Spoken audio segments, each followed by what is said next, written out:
Hey, welcome to Total Hockey's first Google Hangout video chat. I'm Keith Van Gels, and with me today are the guys responsible for this year's U.S. Pond Hockey Championships in Lake Nokomis starting January 17th. So, talking to us live from Minnesota are the co-commissioners, Justin Kaufenberg and Carson Kipfer. So my first question for you guys is tell us a little bit about this event and how it came into existence. Yeah, you bet. About 8 years ago now, a good friend of ours, Fred Haberman, founded the event.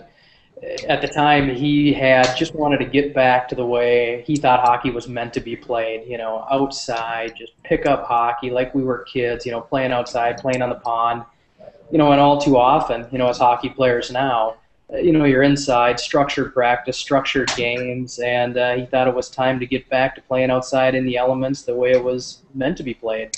So founded the event on that premise that it was just going to be as though we were kids, back outside, finding a pickup game. In that first year, there weren't even any referees, no officials, just getting outside and playing pickup pond hockey. It's awesome. Where it all started, right? That's right, exactly. All right. Well, I guess next question. Tell us about the logistics of the tournament. Who can play? How are the divisions set up? And how are the rules different from regular hockey, just for those who aren't exactly familiar with this? Sure, absolutely. The logistics are pretty crazy, actually. We're running a tournament here with about 300 teams and about 2,000 players. And we have 26 rinks set up. So you go out there on Saturday afternoon, and there are 26 simultaneous pond hockey games happening. So that's about 700 games over the span of about 56 hours. So it's really a pretty awesome scheduling challenge to make sure that teams, when they're playing and figuring out exactly what needs to happen in order that their games aren't butting up next to each other, and just giving everybody that great experience.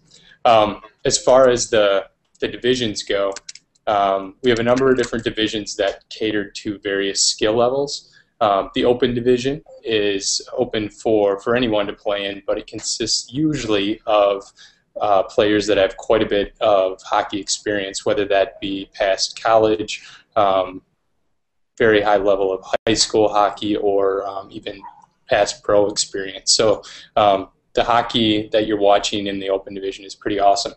We have a few other divisions as well. There's a 40-plus open division and a 50-plus open division.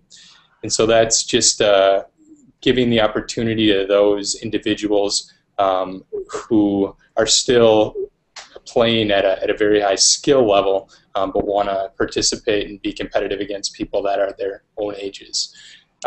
We also have a rink rat division, and that's for individuals who maybe haven't played past the high school level, and a women's division and a boot hockey division as well. So we really try to create an experience that really promotes competitive hockey across all of those different skill levels, and gives people an opportunity to participate in some great games. As far as the rules go, I'll just hop into just a brief overview of those quickly. So we play fairly quick games. It's 2 15-minute halves, and the games are played actually in running time. So you're doing substitutions on the fly, and there's really no stoppage of play after a goal is scored or after a puck maybe goes out of bounds. The clock just keeps running. Protective gear is fairly basic. Players are wearing helmets and usually shin guards as well, but most people don't do the full get up with breezers or shoulder pads or anything. There's no goalies, so there's no goalie equipment or goalie sticks, and there's really no checking slap shots no checking or slap shots as well. And there's no offsides call. So it's really a basic game of pond hockey where we're just trying to keep the action going. We try and make it not overly complex. And that's just the way that we all grew up playing. That's awesome. Sounds like a lot of fun. I heard you mention boot hockey and some other things. So on that note, what are some special events, other special events taking place throughout that weekend? Sure. Yeah, boot hockey is something that we started just a couple of years ago. We had a lot of individuals who maybe didn't skate or play growing up, but they wanted to participate in some way, shape, or form. And so boot hockey is a great outlet for those people. And we do a nighttime session with boot hockey, so we're playing in the evenings, and we have a bunch of lights out on the lake. So it's a little bit more of a lighthearted, less competitive addition to the tournament, and that's been very well received. So that's a ton of fun. There's also a lot of great events that are going on inside the warming tent.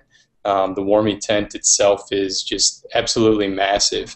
Let's see if I can dig up a figure here. I think it's over 16,000 square feet within that warming tent. So there's all sorts of things going on there, from vendors showcasing their various hockey products. There's a bar. There's usually some music going on. This year we're going to do some live music and have a band on Friday night.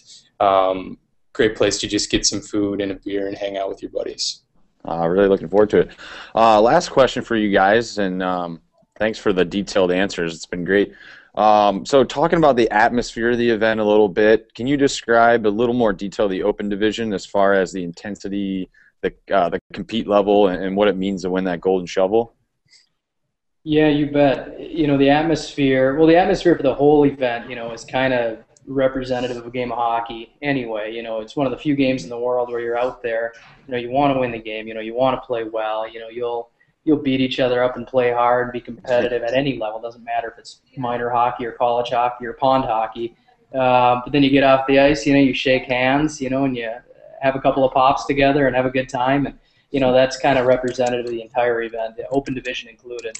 So the open division, as far as who's participating in it, as Carson said earlier, it is, really good high school hockey players, a lot of college hockey players, and a lot of pro and Olympic players as well.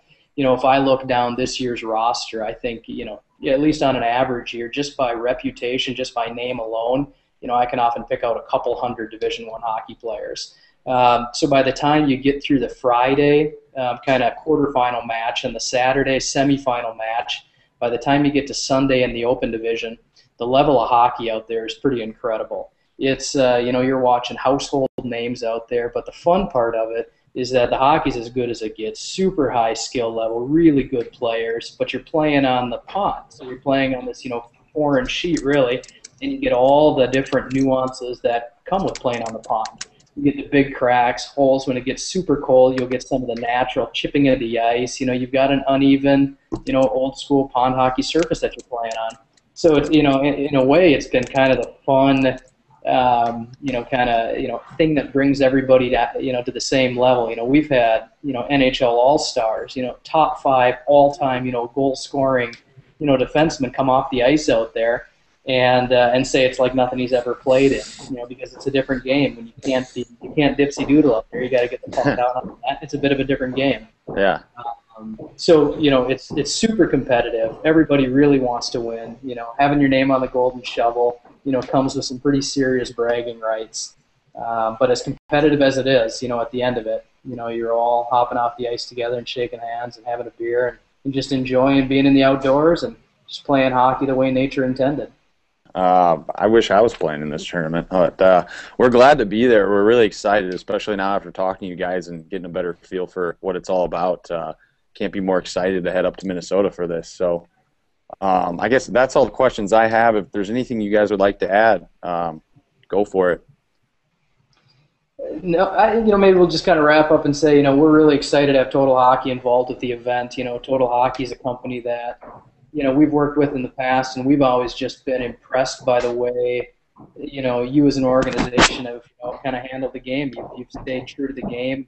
Obviously the gear and the equipment is as good as it gets, but also just the, just the attitude around the entire organization is, is similar to ours. It's, it's just built on passion for the game, passion for hockey, and everything that surrounds the game too. And that's really what the pond hockey tournament's all about. It's about being competitive, and it's about getting your name on the golden shovel. But first and foremost, it's just about a game that we all love, and getting out there and playing it, and and playing it in a unique atmosphere like that, and doing it with your buddies. So to be associated with Total Hockey and to have you involved with the event, that's a big deal to us, and we think it's great. So we appreciate it. Yeah, well, thank you. I mean, I assure you, we're just as excited ourselves. So this tournament sounds amazing. I'm sure all the teams can't wait to play. Thanks again to U.S. Pond Hockey organizers for joining us. And again, the tournament takes place at Lake Nokomis in the Twin Cities on January 17th through January 20th. So I'd like to thank everyone else for watching, too. So looking forward to meeting you guys in person. All right, you too. Likewise. All right, take care, guys. Yeah, see ya.